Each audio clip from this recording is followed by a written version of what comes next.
It is an axiom with the scientists that every effect is related to a cause. Apply this to the realm of human conduct, and there is revealed the principle of justice. Every scientist knows, and all men believe, that perfect harmony prevails throughout every portion of the physical universe, from the speck of dust to the greatest sun. Everywhere there is exquisite adjustment. In the sidereal universe, with its millions of suns rolling majestically through space and carrying with them their respective systems of revolving planets, its vast nebula, its sea of meteors, and its vast army of comets, traveling through illimitable space with inconceivable velocity, perfect order prevails. And again, in the natural world, with its multitudinous aspects of life and its infinite variety of forms, there are the clearly defined limits of specific laws, through the operation of which all confusion is avoided, and unity and harmony eternally obtained. If this universal harmony could be arbitrarily broken, even in one small particular, the universe would cease to be.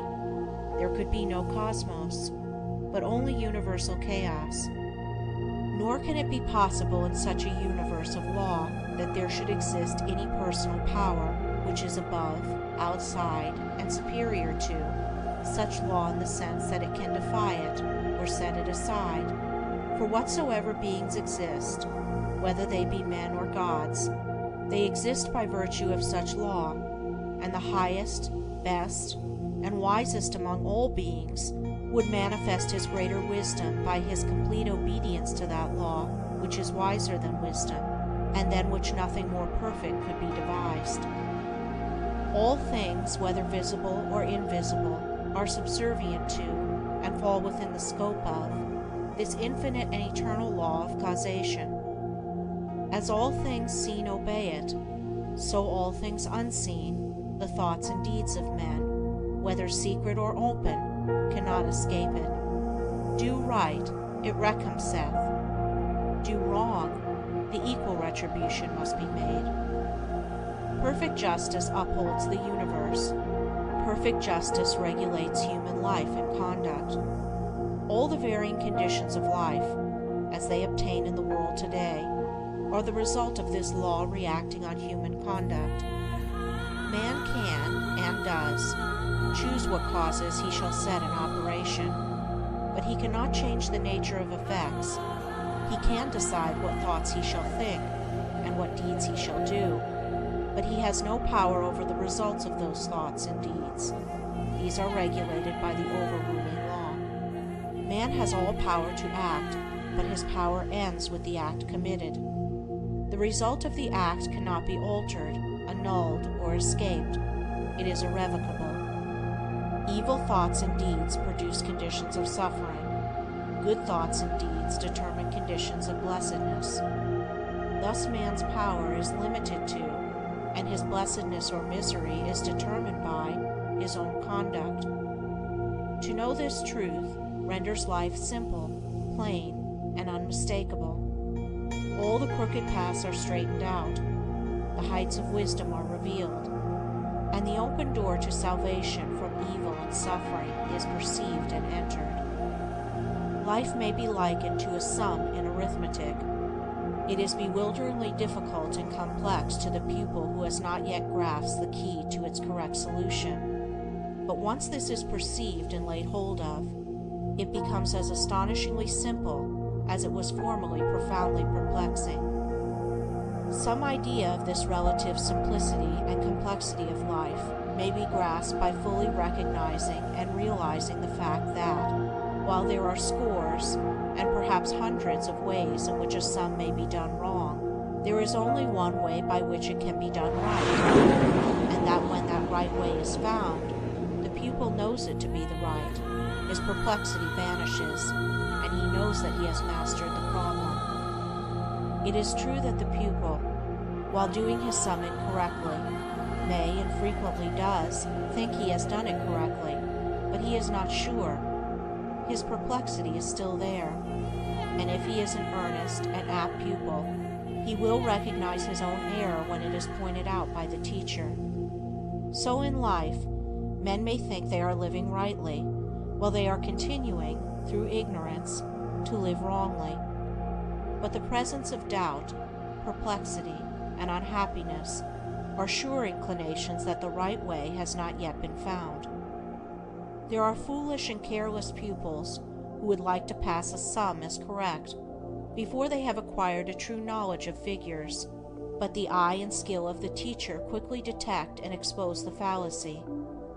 So in life there can be no falsifying of results. The eye of the great law reveals and exposes. Twice 5 will make 10 to all eternity, and no amount of ignorance, stupidity, or delusion can bring the result up to 11. If one looks superficially at a piece of cloth, he sees it as a piece of cloth. But if he goes further and inquires into its manufacture, and examines it closely and attentively, he sees that it is composed of a combination of individual threads, and that, while all the threads are interdependent, each thread pursues its own way throughout, never becoming confused with its sister thread. It is this entire absence of confusion between the particular threads which constitutes the finished work a piece of cloth. Any inharmonious commingling of the thread would result in a bundle of waste or a useless rag. Life is like a piece of cloth, and the threads of which it is composed are individual lives. The threads, while being interdependent, are not confounded one with the other. Each follows its own course. Each individual suffers and enjoys the consequences of his own deeds, and not the deeds of another. The course of each is simple and definite, the whole forming a complicated, yet harmonious, combination of sequences. There are action and reaction, deed and consequence, cause and effect, and the counterbalancing reaction, consequence, and effect is always in exact ratio with the initiatory impulse.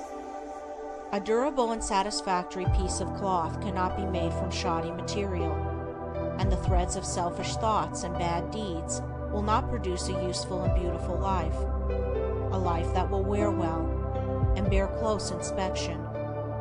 Each man makes or mars his own life. It is not made or marred by his neighbor, or by anything external to himself.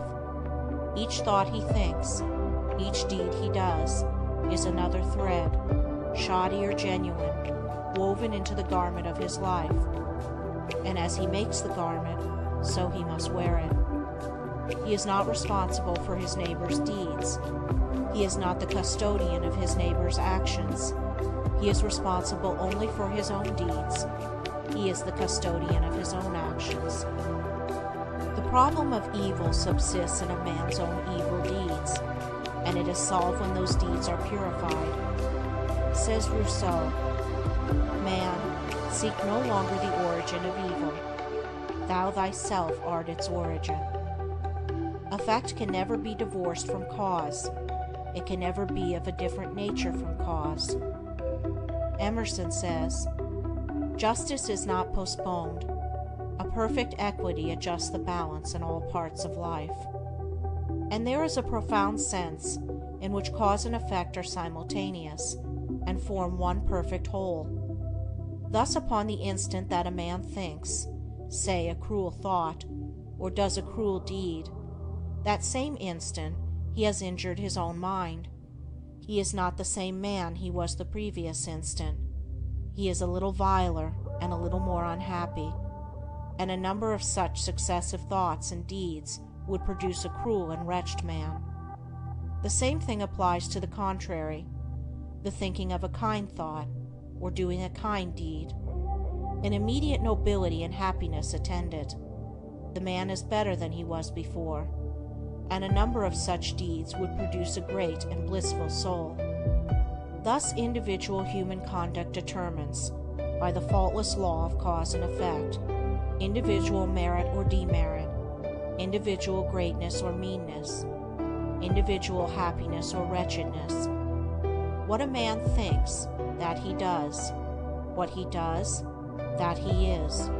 If he is perplexed, unhappy, restless, or wretched, let him look to himself, for there and nowhere else is the source of all his trouble. End of chapter 3. Recording by Andrea Fiore.